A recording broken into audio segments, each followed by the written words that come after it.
What if you want? I didn't make it around to greet everybody, but there's nice. It's nice to see some different faces here. Marlene Doherty this is her first time in our class, and so we welcome her. And I couldn't really prepare her for what she might expect. But I told her it's different. It's not like studying the Sabbath school lesson quarterly, right? You read a question and answer it. But there is his idea is that when you come in here and then when you leave, you're much better off than when you were before you came in. Amen. Yes. And we're glad to have him back again because he's been gone for a long time. And over there too. Anyway, we're glad that all of you are here. He wanted me to, I just asked him if I could have a couple of minutes because these two people here, Mary and Dwayne, had a very traumatic weekend, last weekend. And I'll briefly tell you, 5 o'clock, 5:30 on Friday evening, they got a knock at their door. And it opened it up, and here was this man dripping wet that had, they live on the lake over there, dripping wet because he had flipped over in his canoe, and he had 2 women with him. Okay. One of them was hanging on to something there on the shore, and the other one was missing. And so anyway, that involved their life all weekend, didn't it? And they were thinking of coming to church on Sabbath school and church, but they couldn't because they had, did you say 50 people out there? Rescuers trying to find this lady and getting that other lady up. If you can just imagine this, it's getting darker and darker. And then we had 51 first responders, 5 ambulances, 5 boats, and 10 agencies. Should they find her? They finally found her several days later. Sunday afternoon. Oh. Yeah, it was, yeah. And she had a backpack. 4 miles downriver. 4 miles downriver. She had a backpack that helped her to float, right? That's what I read in the paper anyway. Yeah. But their picture never made it to the paper, did it? No, yours. Well, you'll have to do it again. But I just want to say one more thing. If you ever have a problem and knock on their door, she is willing and he is willing to feed you. They are willing. They made soup and bread, and they ended up feeding on Sunday 30 people, rescuers. Anyway, isn't that, you just had to know what they were doing. And so anyway, we're so glad for John Cosgrove to be leading this. This was not an easy lesson if you read it. Oh, yeah. It's not an easy lesson. Thank you all for coming. And yes, the reason for this is to try to inspire something in the next hour or so, where something happens in each individual, where they leave here different than when they arrive. Though it is more than a theological lesson, although there is theology in it. But we hope that somewhere you've been able to move. My name is John Cosgrove. I know most of you, and most of you have heard me speak here and in other places. It's an honor for me to be here, as it always is. Dr. John. Yeah, Dr. John. Yeah. I don't proclaim myself an Adventist, but I'm so honored to be here. But I did get a PhD from Andrews University, and so anyway, people, I guess. And you teach at Southern, don't you? I did. Yeah. I taught business there. Anyway, welcome all you. I appreciate seeing you. And oftentimes when we do this, it takes practice to make sure we include everybody. So you folks that are here virtually, you're so important, and I want to encourage everybody to join in. I want to encourage everybody to speak. This is an interactive class. In particular, this one. This was very difficult for me to prepare for. And the reason why is that, when you prepare for these things, something has to resonate with with you. Something has to drive you that says, okay, this is something that you can deliver, a message that you can inspire. This was a tough one. And the reason why, it seems like there's so many moving parts. It just seems like there's so many characters. It's just so much stuff. And Jerry even said to me, he said, sometimes, he said, when I read this, someday I'm going to ask God why he put so much detail in this, because I don't understand why. Because sometimes if it's in the Bible, it's got to be there for a reason, right? I mean, it's not there by accident. And sometimes it's just hard to figure out. This was one of those lessons. So I'm encouraging people to absolutely join in. That would be very, very helpful. I really like Doug's beginning of his outline. And he started it, if you read it, he said, what framework do you use to make sense of God's leading and working in your life, particularly when everything seems chaotic and random? I would add the word difficult.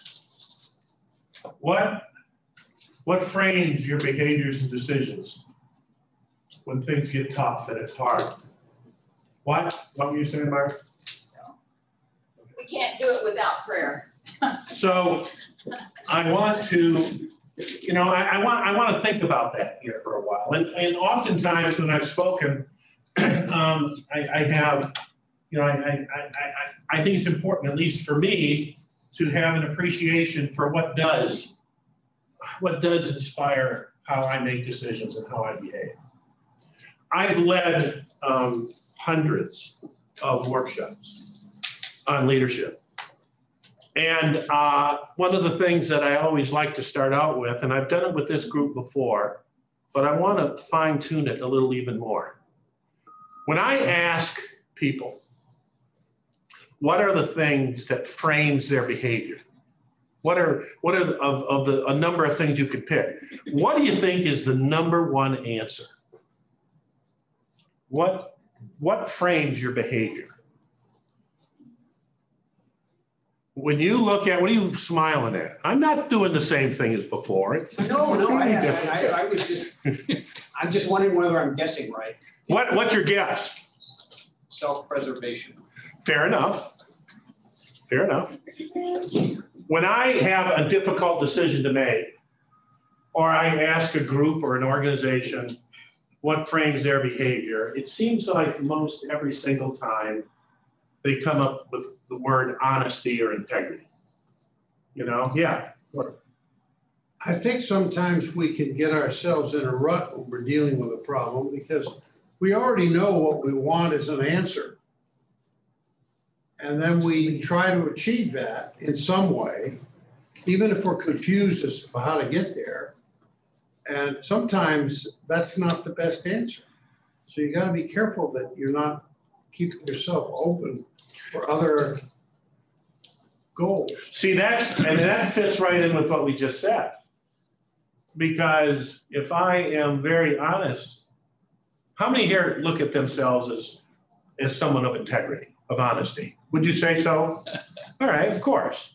All right, so, but what does that mean? I mean, how do you define it?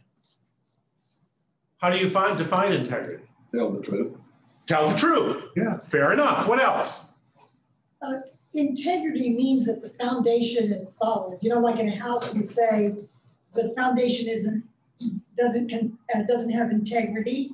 If the foundation of your life is divided or cracked, that's lack of integrity. So, like there's integration of personality and character and values. Okay. It's much bigger than just honesty. I mean, if somebody comes up to you and says, Dad, Mom, what do you believe in? And you say, I think everybody should be honest. And that child says, well, what does that mean? Yeah, there. Interestingly enough, I was watching a YouTube thing by this lady who was some type of an expert from the CIA, and she started out her conversation and how to tell a liar. She says, everyone is a liar. We all lie. It's a beautiful coat you've got on, John. I really like it. I mean, think of all the times if you. Trish, he really does like it, by the way. So I just thought it was interesting to bring that up. If we all think that we're perfectly honest, she would state emphatically that we are not. No, So we need to watch that. Yeah, I mean, I have a definition for me. You know, I mean, my definition, because I've thought about this when people ask, and when you lead organizations, you kind of you gotta frame this. You know, you don't lie, cheat, or steal. You do the right thing as defined by yourself, whether somebody's looking or not, or whether it's difficult or not. And I'm not I don't want to be satisfied with the half truth when the whole truth can be one. So when I sit there and I give a half truth, I'm trying to manipulate something. And I got to slap myself in the face and ask myself, am I doing what I should be doing? And what Vic said is really fair, because somewhere, if I wrote integrity up here, and this is Satan's definition of integrity, and this is God's definition of integrity, whatever it is, we're going to land somewhere in here. Some days I'm over here, maybe, and some I'm over here, but I'd like to get further over here, but we're going to land in the spectrum somewhere. Same with the other value that I seem to always get. In this organization, we respect the individual. We respect people. Well, what does that mean? What does that mean to you? Does anybody here have a view on that? When you say, I respect other people, how do you define that? Well, it seems to me it goes back to this thing that God wants us to do, and that is to love your neighbor. And when I find myself dealing with someone that I don't love, in a biblical sense, you know, then I'm not there. Mm-hmm. I absolutely have been involved with people that I don't like. Right. I can tell you I absolutely have. I don't know how to handle that sometimes. But I do believe this. If I'm going to respect you, that means I'm going to respect our differences. I'm going to respect a different point of view. And I'm not going to overpower you because of your view. I want to lift you up, even though we do disagree. That's my deal with respect. So here's what I wanted to do today, and this is what I'm trying to focus in on. We have a lot of characters in this story. And some of them, you can tell they're people of integrity. You can tell they respect others, and some do not. And up till now, we have been studying David. And we studied his departure from Jerusalem because his son was taken over and he took off. And this was a problem.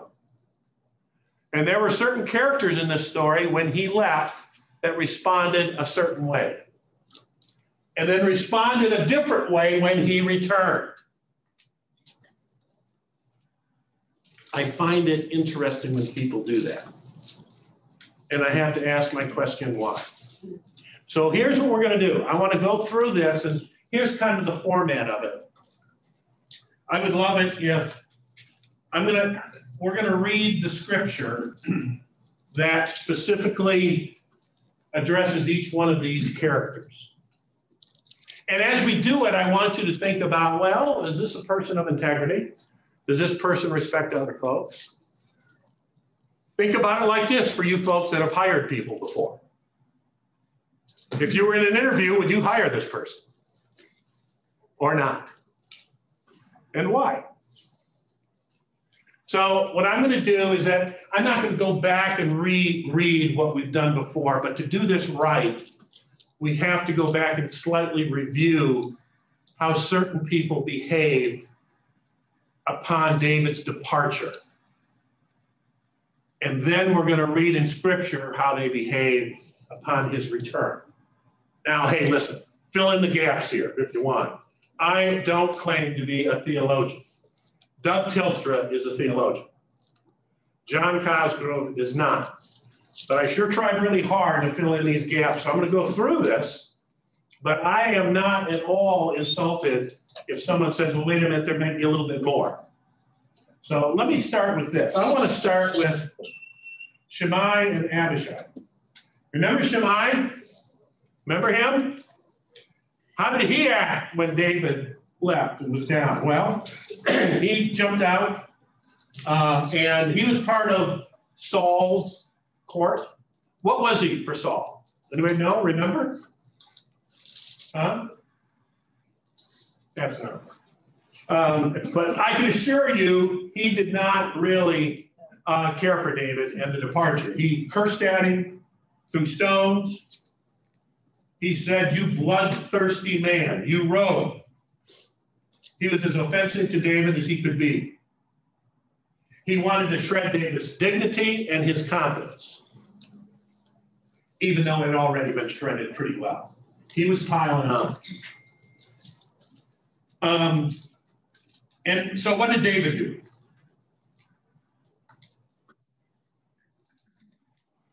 What did he do? What he did, Abishai wanted to cut off his head. Abishai wanted to go after him. And David was surrounded by fighting men. I mean, they could have killed him.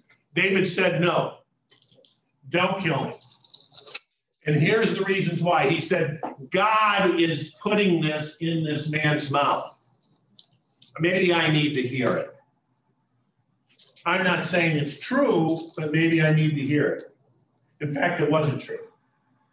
Shammai was wrong because, he said that David was a bloodthirsty person and was responsible for killing Saul's household.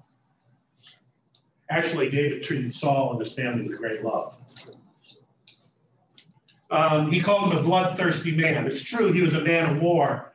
But anybody who knows that culture knows that's not what this is about. He was not bloodthirsty. That's not true.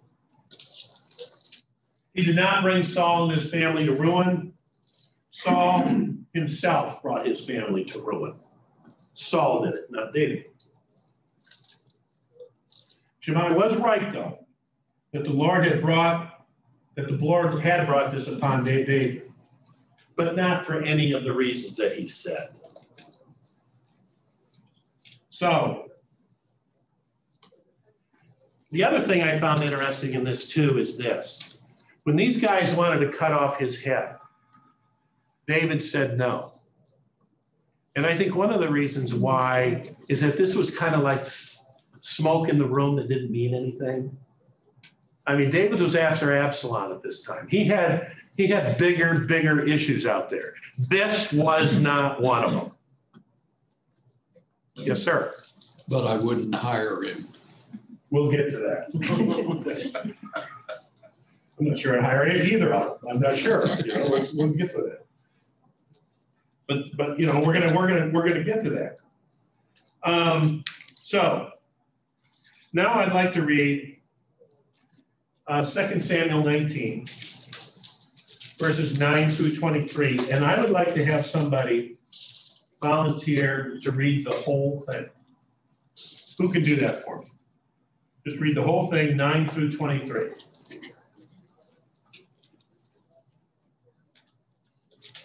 You know what? If we don't mind, before we go any further, I forgot something and I don't want to forget it. And I apologize for it. Dwayne, do you mind? Would you do me a favor? Would you open us up in prayer? That should have happened. Our loving Father in heaven, we thank you for the privilege that we live in a country where we can come together in freedom and worship you. Amen. And learn from other people who are of like mind. And we pray that you will watch over our country and hold back the winds of strife and help us to prepare to be ready to meet you when you come. The clouds of glory, we ask in your name. Amen. Amen.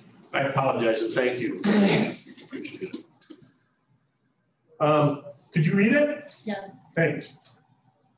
And throughout all the tribes of Israel, there was much discussion and argument going on. The people were saying, the king rescued us from our enemies and saved us from the Philistines. But Absalom chased him out of the country. Now Absalom, whom we have anointed to rule over us, is dead. Why not ask David to come back and be our king again? Then King David sent Zodok and Abiathar, the priests, to say to the elders of Judah, "Why are you the last ones to welcome back the king into his palace? For I have heard that all Israel is ready. You are my relatives, my own tribe, my own flesh and blood. So why are you the last ones to welcome back the king?" And David told them to tell Amasa, "Since you are my own flesh and blood, like Joab, may God strike me and even kill me if I do not appoint you as commander of my army in his place." Then Amasa convinced all the men of Judah, and they responded unanimously. They sent word to the king, "Return to us and bring back all who are with you." So the king started back to Jerusalem, and when he arrived at the Jordan River, the people of Judah came to Gilgal to meet him and escort him across the river. Shamathai, son of Gera, the man from Bahurim in Benjamin, hurried across with the men of Judah to welcome King David. 1,000 other men from the tribe of Benjamin were with him, including Ziba, the chief servant of the house of Saul, and Ziba's 15 sons and 20 servants. They rushed down to the Jordan to meet the king. They crossed the shallows of the Jordan to bring the king's household across the river, helping him in every way they could. As the king was about to cross the river, Shamathai fell down before him. "My lord the king, please forgive me," he pleaded. "Forget the terrible things your servant did when you left Jerusalem. May the king put it out of his mind. I know how much I sinned. This is why I have come here today, the very first person in all Israel to greet my lord the king." Then Abishai, son of Zeruiah, said Shamathai should die, for he cursed the Lord's anointed king. "Who asked your opinion, you sons of Zebulai?" David explained. "Why have you become my adversary today? This is not a day for execution, but for celebration. Today I am once again the king of Israel." Then returning to Shamathai, David vowed, "Your life will be spared." Okay. Very different picture when David departed than when he arrived. So, and there's some other characters in this that we'll get to, but I want to talk about Shimei. So when it comes to what you believe in, what do you think of him? What's your thoughts? What can we learn from his behaviors? He's a politician. He's a politician. What makes him a politician? When it looks like Absalom's going to win, he goes and curses out David because it makes him look good to Absalom. When Absalom loses, he comes right back and switches allegiance back to whatever way the wind is blowing that day. So you do not have an awful lot of respect for politicians. Yeah. They're worse than lawyers. All right. Just checking. Just check. What else? What's your view on this guy?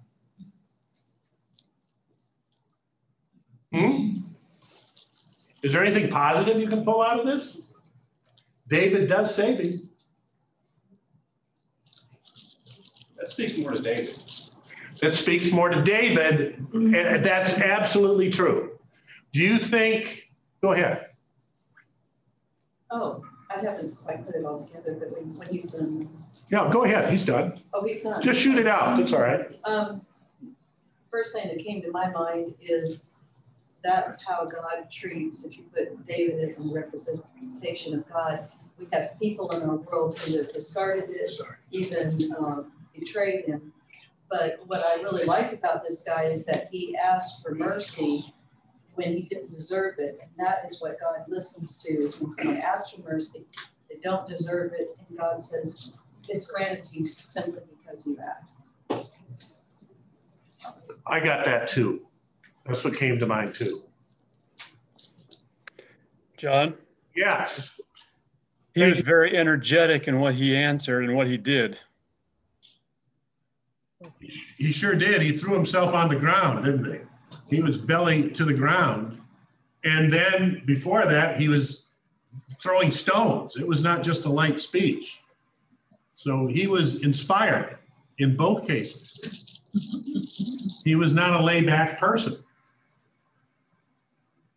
That's fair enough. Yes, sir. He did take initiative on the way back too. He didn't wait for David to be king and hide out at home and try not to be found. He took initiative and went and met David and said, I've sinned. So whatever happened, does anybody know whatever happened again? Solomon killed him. Uh-huh. He did.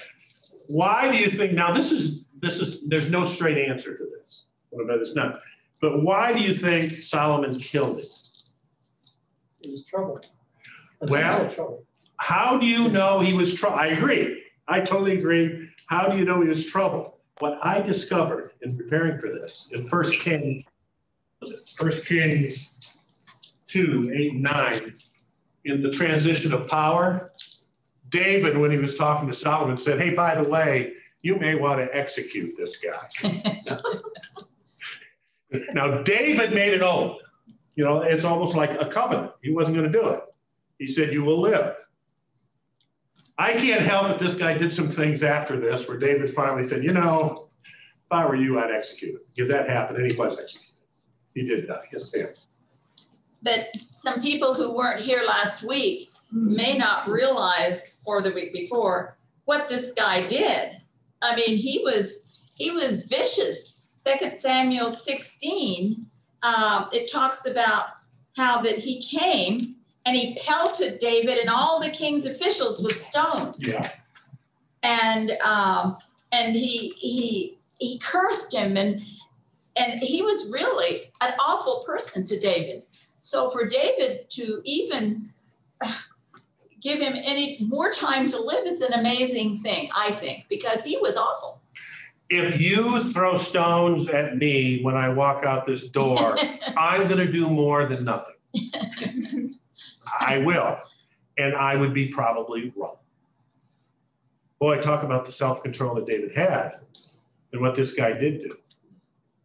Horrible. You know, and so we talk about respecting people and, you know, yes, Gordon. You know, there's a human nature thing of revenge that just comes up easily, but there's also a positive response to someone who is asking for forgiveness, who acknowledges their sin, and all of that. And I think that's what David was responding to.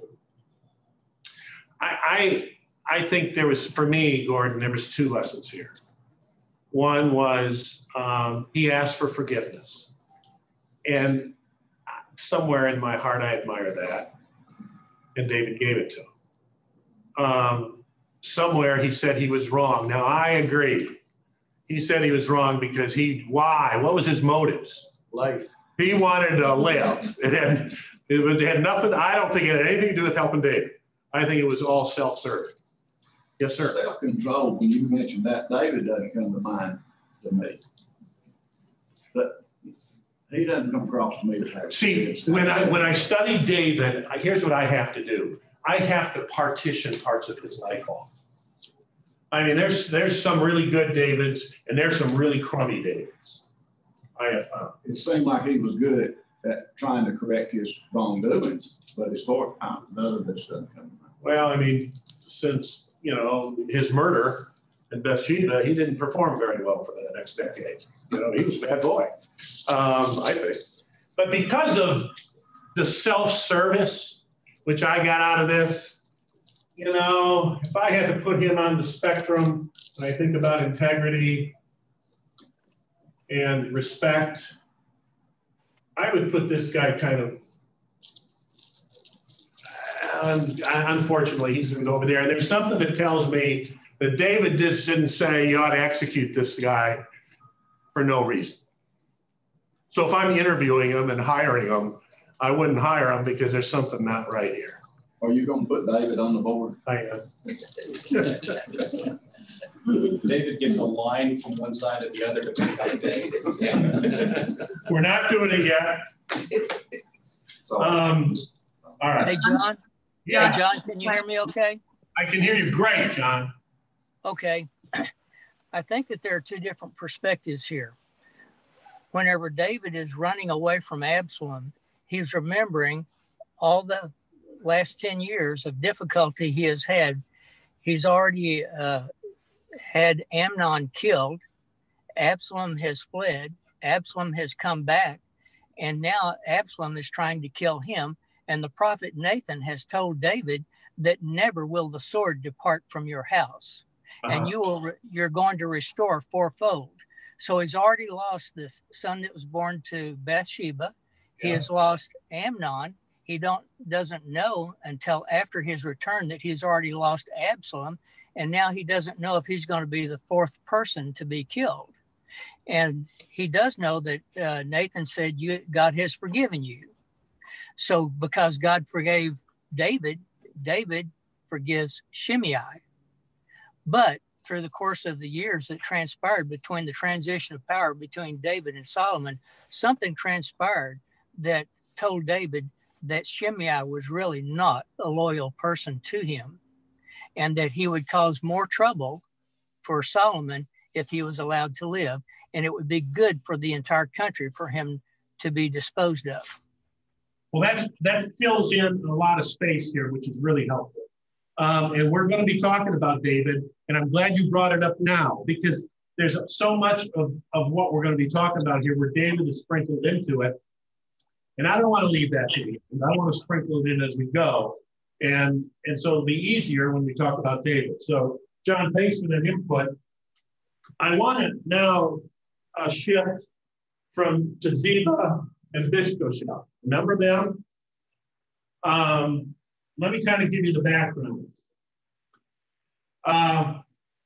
Remember, Ziba went to David when David was leaving and told him that Bishbosheth was in Jerusalem, waiting to come to power after David and Absalom ruined each other.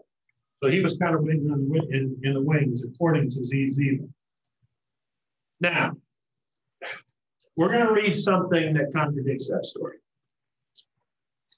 It's not clear for sure who's lying, but somebody is going to be lying. I have my opinion of it, and I'm certainly interested in yours, because I think Ziba told David this because he had self-serving motives. He wanted to make Mishbosheth look like he wasn't supporting David. He wanted to gain advantage. Why did he want to gain advantage? Did anybody remember? Anybody remember? All of his possessions. He wanted stuff, right? They split it. Ziba and Mishbosheth split it, and he wanted it all for him. And so he comes to David and tells him that Mishbosheth is turned up. Well, who is Mephibosheth? I always mispronounce it.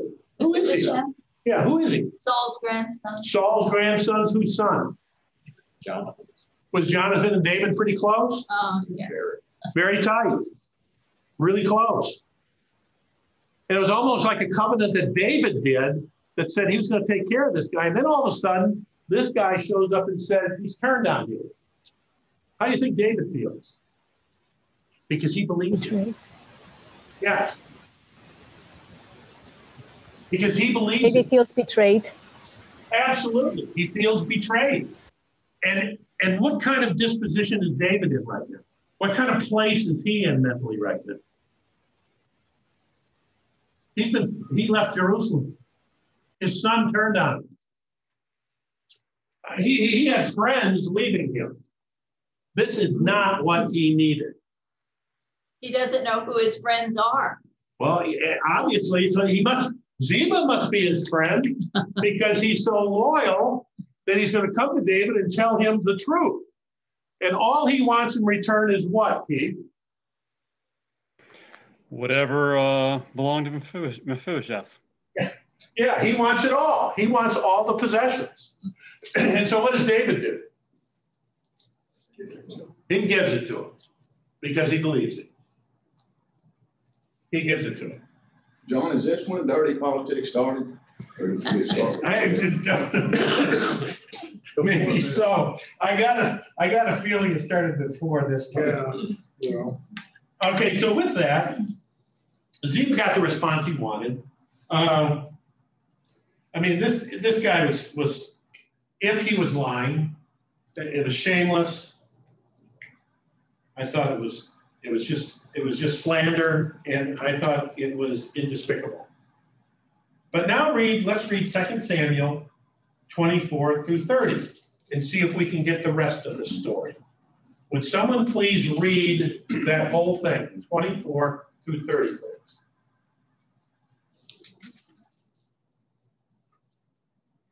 Pick it up. Now Mephibosheth, Saul's grandson, came down from Jerusalem to meet the king. He'd not cared for his feet, trimmed his beard, or washed his clothes since the day the king left Jerusalem. Why didn't you come with me, Mephibosheth? The king asked him. And the guy replied, my lord, the king, my servant Ziba deceived me. I told him, saddle my donkey so I can go with the king. For as you know, I am crippled. Ziba has slandered me by saying that I refused to come, but I know that my lord the king is like an angel of God. So what do you think is best? All my relatives, I could expect only death from you, my lord, but instead you have honored me by allowing me to eat at your own table. What more can I ask? Is that it? No, keep going. You've said enough, David replied. I've decided that you and Ziba will divide your land equally between you.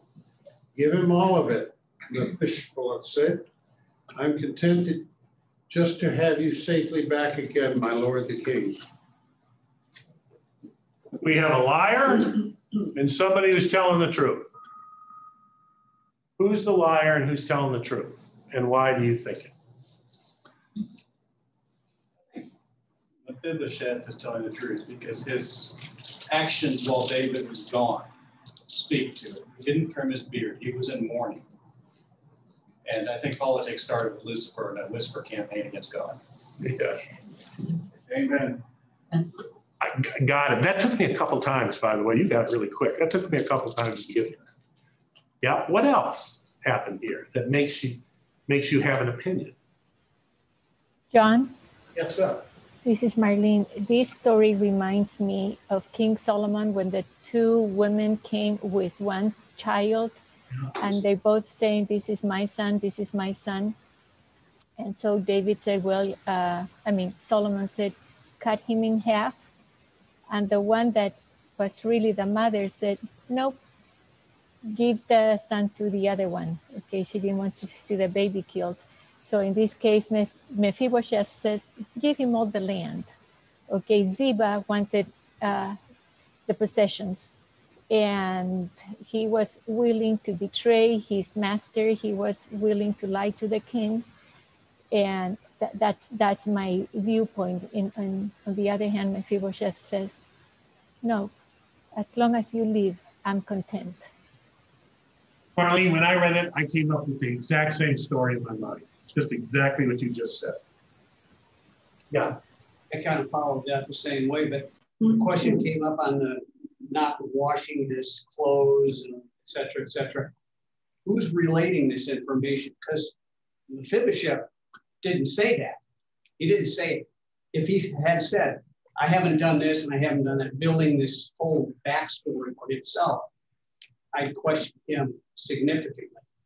But if he didn't do it and someone else related it, then I'd begin to think maybe he was legit. Mm-hmm. So my question to all you Bible scholars is, who wrote this? Yeah, see, though, you weren't going to get an answer here. At least I tried to look for it. I mean, there is, in the world of theology, no one is going to put their stake in the sand and say, this is the liar, this is the truth. So when that happens, I got to sit back and think to myself, all right, well, what do I believe? And that's what we have to do here. But that's exactly right. Here's what else I think about. Mephibosheth. I've never gotten it right. Mephibosheth. He was Jonathan's son. That's right. And Jonathan was very close to David. And I always thought Jonathan was a pretty good guy. Yeah. Now, I don't know if he was a good father or not, but he was a pretty good guy, you know? And so, you know, if I was betting, he probably was. I don't know, but that's my guess. And he's bringing up his son. David had influence on this man, you know? And so could there be a strong underlying loyalty from the Mephibosheth, more than Ziba? I don't know Ziba's background from Adam's house came. I don't know, you know, but, you know, so I got to sit back and, at least in my mind, decide, where do I fall? If you fall on the side, and you don't have to, that Ziba is a liar and he's self-serving, then I have to put Ziba over here in the spectrum. I've got, you know, integrity and respect for the individual on the top. This is Satan, this is God. You know, where on the spectrum did they fall? He falls over in here somewhere. If you believe that. If you believe Mephibosheth actually was loyal to David and deflects taking anything for it, I'm gonna, you know, he's landed over here somewhere.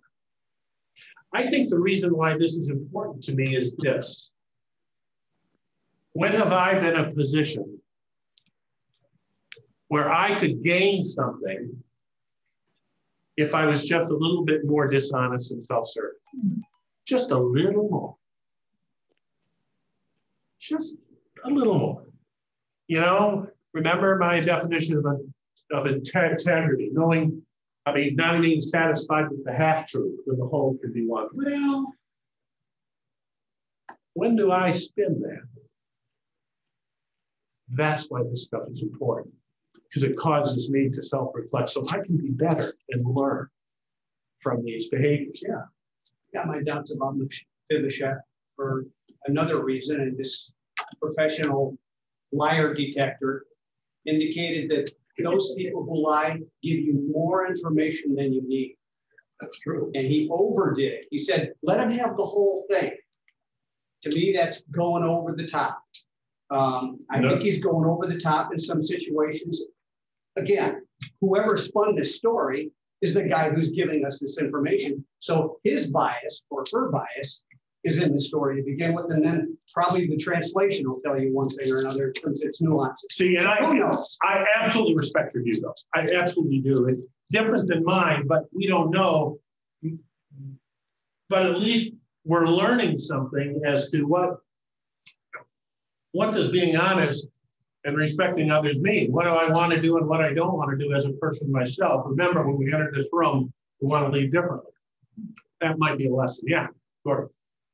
It seems to me that there's an important lesson here about situations we might get in similar to this, where we have two different groups or individuals giving us different stories. Now, we might prefer one of them and therefore reject the other. But if it's not clear, we shouldn't do that. That's what I think David was doing in some ways. David was not jumping the gun in many cases here. He was saying, I hear you guys, but let's see what happens. See, here's what oftentimes happens, particularly when you talk about integrity. There's a difference between poor integrity and poor judgment. You know, I can have poor judgment and be very honest. You know, my dad, whenever I disagreed with my dad growing up, he'd look on me and say, "You're calling me a liar." I don't know. No, I'm not, Dad. I just don't agree with you. You know, he was a guy you didn't want to disagree with, obviously. Anyway, John, isn't there a time that you have to tell not the truth? You have to, you can't always be truthful. Yeah. I mean, if your wife says these jeans make me look bad. Of course. Well, that's the common example, you know, that people give, you know. I like your suit, you know. I mean, I wouldn't wear it, but you know, I mean, They don't like it. Hey, John, can you hear me again? I can. Okay, sir. Talk about loyalty. Both Mephibosheth and Absalom were in Jerusalem at the same time. Mephibosheth demonstrated outward signs of mourning by not dressing his feet or trimming his beard. It didn't matter whether Absalom was in town or not. He was mourning for David in spite of what Absalom could have done to him. In addition to that, I think that Mephibosheth's temperament was something that he inherited from his dad. And just like his dad, he could see David's quality of character and level of maturity in comparison to many other people. And that would make him loyal to David. That doesn't mean that he didn't embellish a little bit to David his loyalty whenever he told him about it, but he still demonstrated that loyalty in spite of adverse circumstances with Absalom being in the same town as he was. You know, I never considered, you know, Vic, I never considered that. You know, that's relevant, I guess, you know. Again, we don't know. But that, I never caught that, John, and I think that's really, really smart. That's Spencer. All right, I'm switching to another character. Okay. Barzillai, the Gileadite.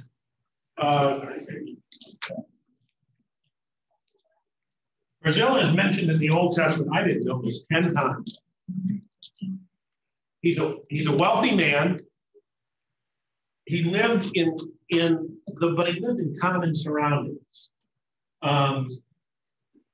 He's best known for his loyal service to David, particularly when David was down. When he fled Jerusalem,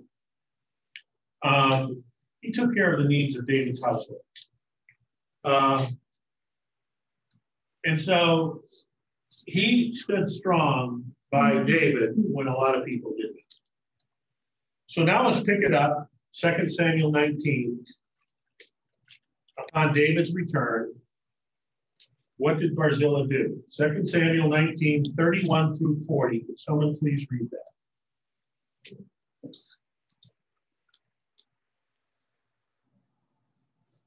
Pick it up at 31, starts with Barzillai. Barzillai the Gileadite also came down from Rogelim to cross the Jordan with the king and to send him on his way from there. Now Barzillai was a very old man, 80 years of age. He had provided for the king during his stay in Mahanaim, where he was a very wealthy man. The king said to Barzillai, "Cross with me and stay with me in Jerusalem, and I will provide for you." But Barzillai answered the king, "How many more years will I live that I should go up to Jerusalem with the king? I am now 80 years old. Can I tell the difference between what is good and what is not? Can your servant taste what he eats and drinks? Can I still hear the voices of men and women singers? Why should your servant be an added burden to my lord the king? Your servant will cross the Jordan with the king for a short distance, but why should the king reward me in this way? Let your servant return, that I may die in my own town, near the tomb of my father and mother. But here is your servant Kimham. Let him cross over with my lord the king. Do for him whatever pleases you." The king said, "Kingham shall cross over with me, and I will do for him whatever pleases you, and anything you desire from me I will do for you." So all the people crossed the Jordan, and then the king crossed over. The king kissed Barzillai and gave him his blessing, and Barzillai returned to his home. When the king crossed over to Gilgal, Kingham crossed with him. All the troops of Judah and half the troops of Israel had taken the king over. Okay, what does this tell you about Barzillai? What does it tell you? We know. Go ahead. I'd hire him. You would hire him. All right, but I got to ask why. Well, you go back to what he did before for David. If you go back to 17, chapter 17 at the end there, he brings all these things to help him when he needed food and everything. And so he was a good guy. He was in David's camp. Even when it wasn't popular. Even when it wasn't popular. Yeah, Lord. Well, then when he's offered the opportunity to go to Jerusalem and live in the castle maybe, he doesn't want it. He said, look, I'm honored just to go across the river with you, basically. But what did he do? He gave him his son. Was he his son? Was that his son? I think it's or his servant. His servant. Was it his servant? Oh, His servant. It's all right though. Yeah. So. It says my son in my version. Does it? Okay. The notes say it's likely it's son. He's referring to him as your servant, my servant. All right. Yeah, mine was servant, but it's maybe whatever. The point is, what was Barzillai? What was he thinking when he had a chance to go into the palace and live the rest of his life? Where was he in his thought process? He didn't want to be a burden. He didn't want to be a burden, but what did he want to do? Close to his own family. He wanted to be close to his own family. That's exactly right. That's beautiful. And then he wanted to move somebody else up in the order. He was absolutely, this guy isn't thinking about himself at all. Might be thinking about his legacy, but we're going to talk about that because there is a legacy here that was developed. Now, I don't know if the legacy was intentional or if the legacy happened because of his deeds. I'd like to fall on the side it was his deeds. But we will see he had a good legacy. Anything else? Yes, sir. When other people win, you win. Gosh, that's so. When the community wins, you win. So wouldn't you love to have him on your team? You know? It's not about me winning, it's about us winning. Tremendous leadership lesson.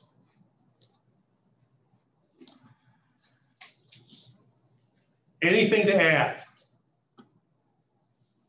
Yes, ma'am. He did it out of love because he didn't know whether David was going to win or not. But nevertheless, he risked his house and whatever he had to help his king. And I think that it was out of his truly heart that he said, no, I deny that. I don't deserve it. I don't want to be a burden. But, if you want to give me something, take my child with you and, I'll stay home. You bet. Yeah. Yeah, a really selfless guy. That's a great point. As you go further in this, he was mentioned after his death by King David. When David gives instructions to his son Solomon as he transitioned the kingdom, he states, I quote, "But show kindness to the sons of Barzillai of Gilead, and let them be among those who eat at your table. They stood by me when I fled from your brother Absalom." 1 Kings 2, verse 7. His kindness was remembered long after his death. I didn't realize this, but he did have a great reputation. And in fact, what happened, his daughter, Barzillai, the name, is not a common name. But his daughter married a guy with the same name. I found, at least that's what my research indicated. And one of the guy's motives was he wanted the same name as his, as his father-in-law because he had such a good reputation. So you might be able to ride that horse a while. That's all I got out of it, but I don't know. Anyway, this guy would be somebody that I would hire. And I would put him, for me, I'd put him over here. I can write it somewhere in here on this spectrum. serves as an example. You know, it's like this. One of my parts of my definition for integrity is to do the right thing when nobody's looking or when it's tough. He exemplifies that to me in this story. Yeah, Gordon. It's interesting when you think about it, you take him and you look at him, you think of him as a man of integrity. You have positive thoughts about him. So then you look at what he did by putting his son for David, you interpret that act in the light of your understanding of the man's character, which I think is probably true, but doesn't have to be. He could have done it just because he wanted his family legacy to be there. But we don't even need to go there. I want to switch now, and throughout this story, there's a theme that captures the men of Judah and the men of Israel. Sometimes they call them elders, they call them the men. So what I'd like to do is this is hard to get your arms around, and we're not going to get into it very long, but I think it's fair. I want you to look at the men of Judah and the men of Israel as a person. Think of it in terms of a person. And maybe we can simplify it. So if somebody would please read first 2 Samuel. We read this before, but I want to read it again. 2 Samuel 4. In fact, I'll read this real quick. 9 through 15. Let me see. Throughout the tribes of Israel, the people were all arguing with each other. The king delivered us from the hand of our enemies. He is the one who rescued us from the hand of the Philistines. But now he has fled the country because of Absalom. And Absalom, whom we anointed to rule over us, has died in battle. So why do you say nothing about bringing the king back? King David sent the message to Zadok and Abiathar, the priests. Ask the elders of Judah, why should you be the last to bring the king back to his palace? Since what is being said throughout Israel has reached the king at his quarters. You are my brothers, my own flesh and blood. So why should you be the last to bring back the king? And say to Amasa, you are not my flesh and blood. May God deal with me, be it ever so severe, if from now on you are not the commander of my army in place of Joab. Then I'm going to read 41 through 43.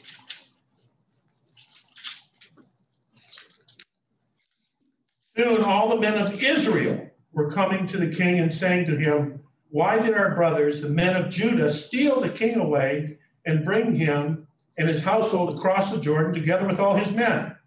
All the men of Judah answered the men of Israel, we did this because the king is closely related to us. Why are you angry about it? Have we eaten any of the king's provisions? Have we taken anything for ourselves? Then the men of Israel answered the men of Judah, we have 10 shares in the king. I think that's 10 tribes. And besides, we have a greater claim on David than you have. So why do you treat us with contempt? Were we not the first to speak to bring back our king? But the men of Judah responded even more harshly than the men of Israel. All right, what do we have in here? What is this? Power struggle. We're having, you bet. We're sure having an argument. And why is there a power struggle? What's the intent of Judah and Israel? Why? What do they want? Power. Pardon me? Power. They want power. They're worried about that. There's nothing about this argument that I can see that has an element of service to it. Mm-hmm. Yes, Gordon. Well, you know, this may be another example of David after his great sin of not being able to be in control. I mean, because you'd think that he would have sorted this out as a good leader. Yeah, and he wasn't for a chunk of time. So just like his family, what happened to the men of Judah and the men of Israel through time? Huh? They argued forever. I mean, Babylon came in, and this culture of self-service, instead of serving others, seemed to permeate these stories with these two. So I don't know if I'd want to hire any of them. They're just too selfish.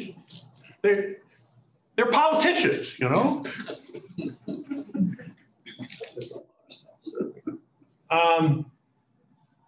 Anything to add? Kind of begs the question, why were they both uncomfortable? And I think the issue, and it's been addressed, is that David has been shown to be less than, somebody that they can trust implicitly. They have seen things in his character and they're aware of it. It caused them to be a little bit concerned about their own future. And so they want to do everything humanly possible to keep themselves in his good graces. I mean, the king thing versus God. I mean, there's nothing we can do to bring ourselves closer to God. We don't have to take any special precautions. We don't need to, add additional things in order to be, on his good list. And what they're trying to do with the king is the exact opposite of what they should have been doing with God, although probably had been all along. So, I mean, I just seemed to notice that. I thought it was kind of interesting because it could be an environment where everybody was happy and comfortable and thought, John's a great leader. I don't have to worry about anything. He's going to always make the right decision. He gets it. They didn't think that way. Yeah, see, the last question I'm going to have in this class is going to be, because I can present this in a leadership workshop to a secular group very easily. But this is not a secular group. This is a faith-based group. So the final question is, what does God have to do with all this? Not asking that yet, but you brought it up right at the end. So you hit the nail on the head. Yeah, Gordon. Well, kind of repeating what I was saying before, but the only reason they're arguing is because David's not taking control. He hasn't, yes, sir. They remind me of two siblings that one of them thinks of something nice to do for their parents, and the other one runs and does it, and then they're arguing about it. That is great. Is there another comment back here? Considering politics, does this story have anything to say about centralized power? Power focused in an individual, in a president, and what that can do to diffuse? Well, not only in a president, but this is the story of our recent time. Samuel had listed the litany of depredations that would come on Israel if they wanted a king. And now we're seeing that and beyond a king. God didn't want a king. All right, if you want it, I'll give you. They got Saul. Now they got to deal with David, which is the line of Jesus. So there's a reason for this. But we can connect a lot of dots based on what you just said. We don't have time. We have 5 minutes. But hey, John. Bro, yeah.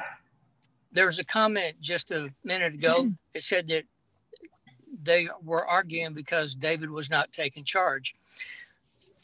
It is David knew that God did not want a king in the first place. David did not aspire to being a king. God chose him to be king. And because his own son had turned against him and many in Israel had turned against him, he wasn't going to come back and assume that position unless they wanted him to. And that's exactly right. So don't kill the people that don't want me. That's right. Has anybody ever read the book, The Tale of Three Kings? Because it goes to what John just said. Anybody ever read that, Tale of Three Kings? I'm going to read an excerpt of it by G. Edwards. And he puts these words into the mouth of David.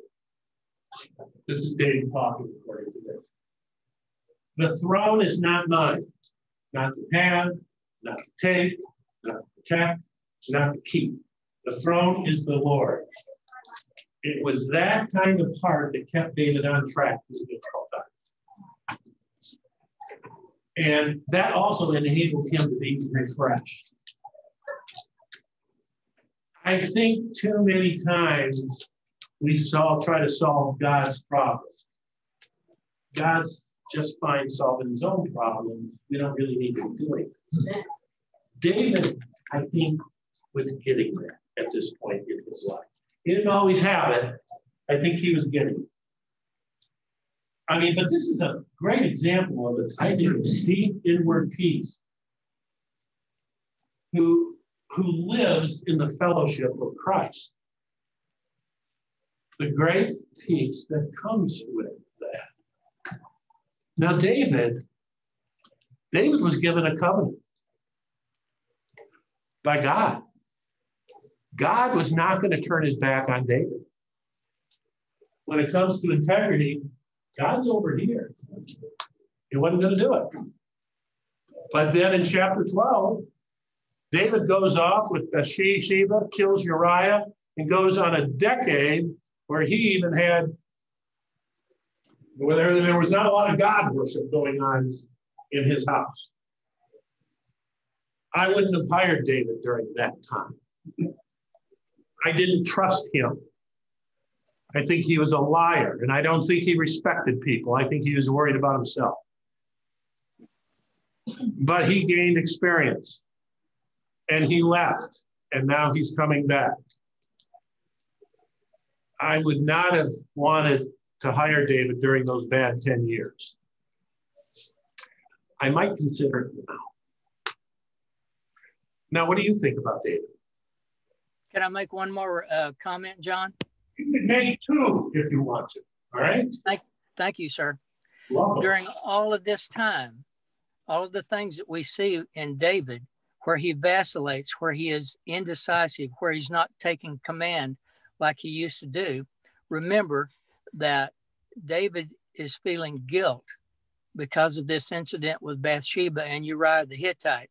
And in each incident with this guilt, he is asking himself, is this part of my punishment? And if this is part of my punishment, I'm going to stand right here and take it. And that's why he's indecisive whether I should get up and act or should I just take my punishment. See, a lot of this, that's what happened here in Shema. A lot of this is David is modeling the behavior that he wants his followers to model. He is putting himself out there, not just saying it, but he's modeling it. He's forgiving people. We're not going to kill anybody today. We're not doing that. I'm not forcing people to do this. I've always thought in leadership, a lot better technique than to order somebody to do something is have them sit at the table when the ideas are floated, and now they are part of a solution. Thus, we have skin in the game. Yes, ma'am. We can see David's thinking and his heart come through in the Psalms. And we all can relate to different Psalms that he presents because we've been there where he has been. Regardless of what the situation was, we've been there to numerous of those. We felt the need for God to forgive us. We felt the need for God's protection, and you can see his heart in the Psalms. See, you're answering my question. Oh, sorry. No, you're answering my question that Vic rose about 5 minutes ago. What does God have to do with this? Everything. Because you can, again, I can teach leadership from this lesson to a secular group. But I got to ask at the end of this, what does God have to do? Yes, ma'am. I have a thought. Okay. You want me to speak up? Sure. I have a thought. I'm a forest, not a tree person. In my thinking, again, putting David in the position of God, I see when God comes the second time, this is how he's addressing the different kinds of people that he will be greeted with. I think that's pretty Hey, that's a good thought. That's helpful to me. We're getting towards the end. Does anybody have any final comment? Where's David on the board? I would put David now over here because I'm going to go through his resume and I'm going to see how this guy's grown. And I'm going to let experience count for something. And so I believe the way he came back, I'm not forcing you to follow me. I'm not ordering it. You do it on your own. That's great leadership. That showed the grace of God. Yes. So this throne doesn't belong to me. So he's showing the humility it takes to really lead. You know, have you ever been led by somebody who was not very humble? Of course you do. Compared to a humble person. And we're dealing with that, I think, now. So in conclusion, Father, thank you for bringing all these people together again. My prayer is that we provoke thought. That maybe somehow, some way, we can grab onto something that makes us better in understanding you and following the path that you have constructed for each and every one of us. A special path owned by each individual. In your name, amen. Thanks, gang. I tried. It's hard. I don't want my back to you. You know, so I keep going back and forth. But thank you for your patience and your comments. You did good. Thank you. Thank you. Thank you. Excellent book. Yeah, Bonnie's an excellent book. Thank you, John. Great class today. Thank you.